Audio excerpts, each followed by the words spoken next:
Nandito pa rin tayo guys sa banal na bundok. Eto naman yung mini zoo edition. Natapos na natin ang pilgrimage site kaya dito naman tayo sa magandang pasyalan para sa mga bagets. Hindi lang pala para sa mga chikiting, para sa mga katulad din natin. Sobrang na-amaze nga din ako sa mga nakita namin dito. Kaya samahan nyo ulit kami, iikuti naman natin ngayon ang lugar na to. Medyo tago din to kaya mas magandang itanong nyo na din sa entrance kung saan gawin yung mini zoo. Panoorin mo na rin yung vlog namin para ma-guide kita kung saan ang likuan. Sa pag-ikot-ikot namin sa banal na bundok, napansin namin na may magandang view pa sa dulo. May nakita rin kaming kubo kaya pinuntahan na namin lalo lumalakas na yung ambon. Makikisilong lang sana kami pero napansin kong medyo mataas na ang damo dito sa park na may lumang Christmas tree. Bigla tuloy akong na-excite dahil birth season na ulit. Siguro inaayos din nila to kapag malapit na ang Pasko. Meron din tanghalan dito na mukhang pinagdadausan ng mga event. Mula dito sa mini park may maririnig kang malakas na huni ng mga ibon. May nakita kaming lalaki na nagbabantay kaya nagtanong na kami kung pwede bang pumasok at magkano ang bayad. Sabi nung kuya pwede naman daw pumasok at walang bayad ang entrance. Nagdadalawang isip pa kami nung unang magtanong dahil mukhang private property yung area. Pero may mga natanaw naman kami sa loob na mga namamasyal kaya hindi na kami nahiyang pumasok. Maganda pala sa loob nito at medyo malawak din. Kaya palagi nating ugaliin na magtanong kapag may gusto tayong malaman. Wala namang masama at minsan marami tayong napapalagpas na magagandang opportunity dahil sa hiya na hindi naman dapat. Pero minsan may mga pagkakataon na dapat pinapairal din natin ang hiya. But not at all times. Ayon nga sa isang English novelist, biographer, and playwright na si Daphne du Maurier, it seemed incredible to me now that I had never understood.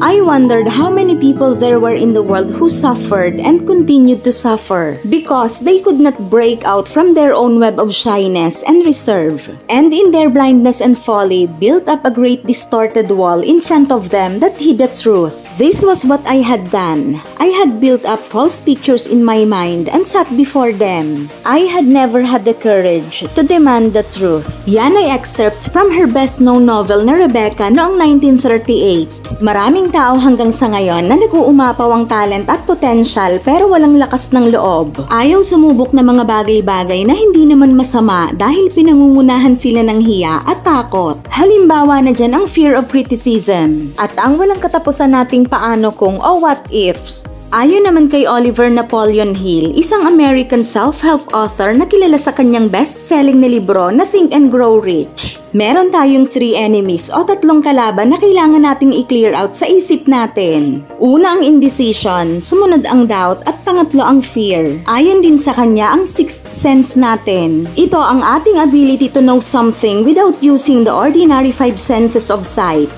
hearing, smell, touch, and taste, o sa mas madaling salita ay intuition, ay hindi magpa-function kapag yung 3 na yan ay hindi mo tinanggal sa isip mo. O kahit ang isa sa mga yan ay manatili, hindi pa rin gagana ng maayos ang sixth sense mo. Dahil ang unholy trio na yan are closely tied. Indecision is the seedling of fear. It also crystallizes doubt. At kapag nag-blend ang indecision at doubt, doon na nabubuo ang takot o fear. Anak ng pating, magkakapamilya pala yan, ngayon ko lang nalaman. O diba, ang dami ko na palang nasabi at nawala na naman ako sa focus na ilibot kayo dito sa mini zoo. Lika na nga, mamasyal na lang tayo para naman maisama nyo dito ang mga kapamilya nyo. Yan ang dapat na closely tied.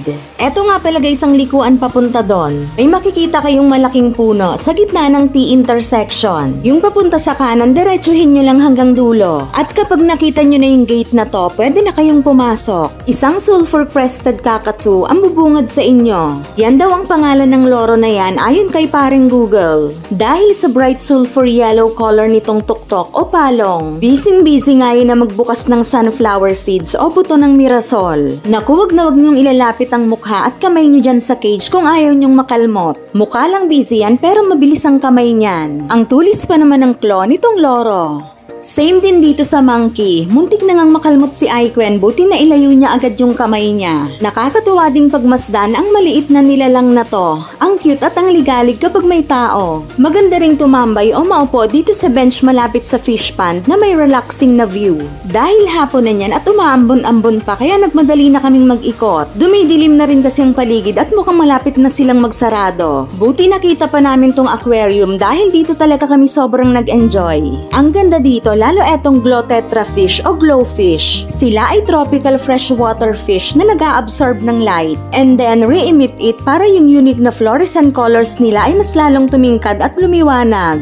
Meron ding mammon fish na mukhang mapanghusga. Yung feeling na namasyal ka lang naman para mag-enjoy pero parang hinuhusgahan na ng fish na to yung buo mong pagkatao. Charis lang, siguro malungkot lang talaga ang buhay niya. Pero alam nyo ba na in some Asian cultures, ang mammon fish ay nagsisimbolize ng good luck and prosperity. Siguro dahil meron silang rounded body. Di ba nga ang bilog ay ina-associate nila sa pera? Tulad din ng mga bilog na prutas pag New Year. Naku, eto pang isa. Kung merong mapanghusgang isda, meron din namang mapanglait na ibon. Lahat ng makitang bisita sinasabihan na pangit. Basta ang masasabi ko lang magandang mamasyal dito. Nakakawala ng stress. Yun lang ulit ang gusto kong i-share. Bye-bye!